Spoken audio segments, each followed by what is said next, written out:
નમસ્કાર મિત્રો સ્વાગત છે તમારું અમારી યુટ્યુબ ચેનલમાં। આજની વિડીયોમાં વાત કરીશું દેશ અને દુનિયાના સુપરફાસ્ટ સમાચારની। સૌપ્રથમ વાત કરીએ તો ઠાસરાની।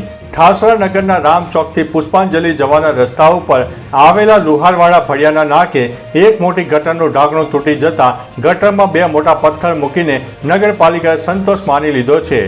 લુહાર ફળિયાના નાકાથી આશરે 500 ફૂટના અંતરમાં આવેલા વડવાડા ફળિયાના નાકા સુધીના અંતરમાં ઠાસરા નગરપાલિકાના રસ્તા ઉપર 6 ગટરના ઢાંકણા તૂટી ગયા છે અને મોટી ઘટના સર્જાઈ શકે તેવી લોક ભીતિ સેવાઈ રહી છે।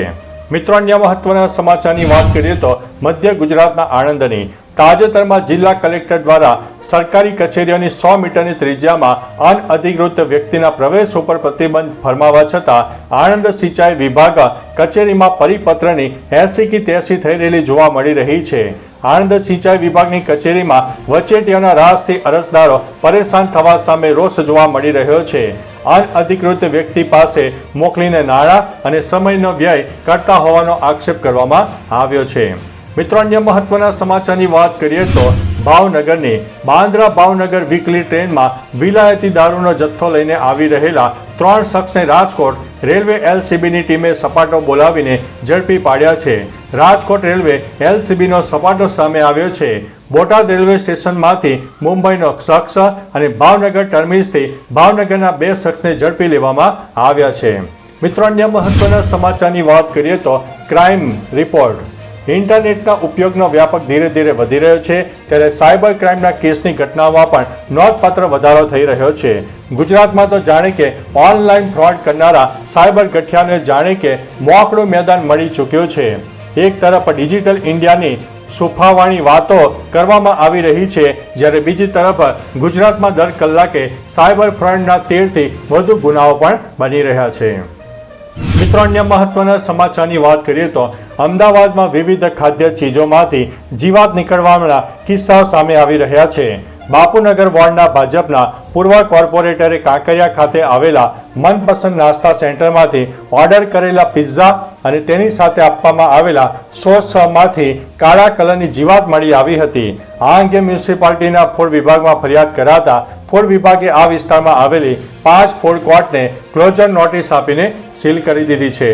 મિત્રો, અન્ય મહત્વના સમાચારની વાત કરીએ તો છેલ્લા 3-4 દિવસથી પડી રહેલા વરસાદની હેલીથી પાટનગર ગાંધીનગર પાણીથી તરબદોડ થયેલું જોવા મળ્યું છે, ત્યારે શહેરમાંથી પસાર થતી સાબરમતી નદીમાં જુલાઈ માસમાં અંતે જ પાણી આવ્યું છે।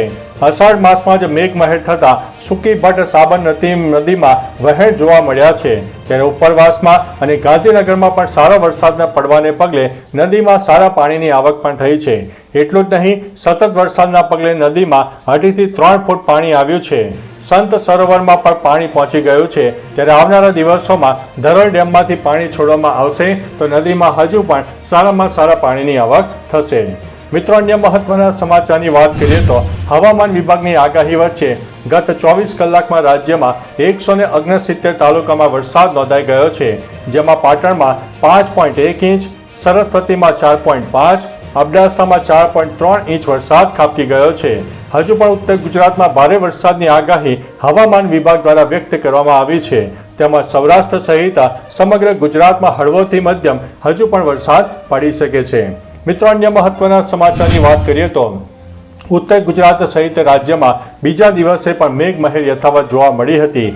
ગઈકાલે સવારે 6 વાગ્યાથી લઈને 8 વાગ્યા સુધીમાં બનાસકાંઠાના દાંતામાં 8 મિલીમીટર, વલસાડ, કપરાડા અને વાપીમાં 4 મિલીમીટર, સાબરકાંઠાના વડાલીમાં 3 મિલીમીટર, સાબરકાંઠાના ખેડબ્રહ્મામાં 2 મિલીમીટર વરસાદ ખાબકી ગયો છે, જેમાં 6 વાગ્યા સુધીમાં કુલ 536.73 મિલીમીટર વરસાદ નોંધાયો છે। કચ્છમાં 39.40, ઉત્તર ગુજરાતમાં 33.90, મધ્ય ગુજરાતમાં 6.02, સૌરાષ્ટ્રમાં 4.65 અને દક્ષિણ ગુજરાતમાં પણ સારો વરસાદ નોંધાયો છે। મિત્રો, અન્ય મહત્વના સમાચારની વાત કરીએ તો વડોદરા શહેરના 4 દરવાજાના ભરચક વિસ્તારમાં આવેલા લાડલા જ્વેલર્સ દુકાનમાં મોડી રાત્રે ત્રાટકેલા ચોરો દ્વારા લાખો રૂપિયાના સોના ચાંદીના દાગીનાની ચોરી કરવામાં આવી છે। વડોદરા શહેરના 4 દરવાજા વિસ્તારમાં સોનીની દુકાનને ચોરોએ ટાર્ગેટ બનાવ્યું છે। લાડલા જ્વેલર્સ નામની દુકાનના શટરના નકુચા તોડ્યા વગર જ શટર તોડીને અંદર પ્રવેશ્યા હતા। અને સેફ હાઉસ ગણાતી ભારે વજનદાર તિજોરી ઊંચકીને લઈ ગયો હોવાનું વેપારીઓ જણાવી રહ્યા છે અને તાજેતરમાં અનેક ઘરોમાં હાથ ફેરાના કિસ્સા પણ સામે આવી રહ્યા છે.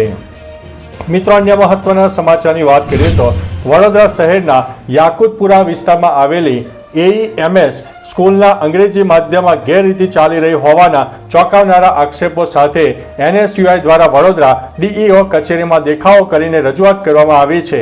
NSUI કાર્યકરોએ કહ્યું છે કે આ સ્કૂલના અંગ્રેજી માધ્યમમાં બાળવાડીથી લઈને ધોરણ 12 સુધી પ્રવેશ આપતા પહેલા વિદ્યાર્થીઓના ઇન્ટરવ્યૂ લેવામાં આવે છે, જ્યારે નિયમ પ્રમાણે પ્રવેશ માટે કોઈ પણ વિદ્યાર્થીનો ઇન્ટરવ્યૂ લઈ શકાય નહીં.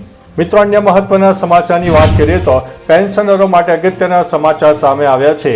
ગુજરાતના નાણાં વિભાગે રાજ્યના પેન્શનરો અને ફેમિલી પેન્શન માટેના 4% મોંઘવારી ભથ્થો એટલે કે DRNS રિલીફના તફાવતની રકમ ઓગસ્ટથી ઓક્ટોબર સુધી 3 હપ્તામાં ચૂકવવાનો નિર્ણય કર્યો છે. નાણાં વિભાગના આદેશ પ્રમાણે જાન્યુઆરીથી જૂન દરમિયાન તફાવતની જે રકમ ચૂકવાશે તે ફેમિલી પેન્શનરોને મળવાની છે. મિત્રો, અન્ય મહત્વના સમાચારની વાત કરીએ તો યાત્રાધામ અંબાજીમાં અને આસપાસના વિસ્તારોમાં છેલ્લા કેટલાક સમયથી લુખ્ખા તત્વોનો ત્રાસ વધી ચૂક્યો છે.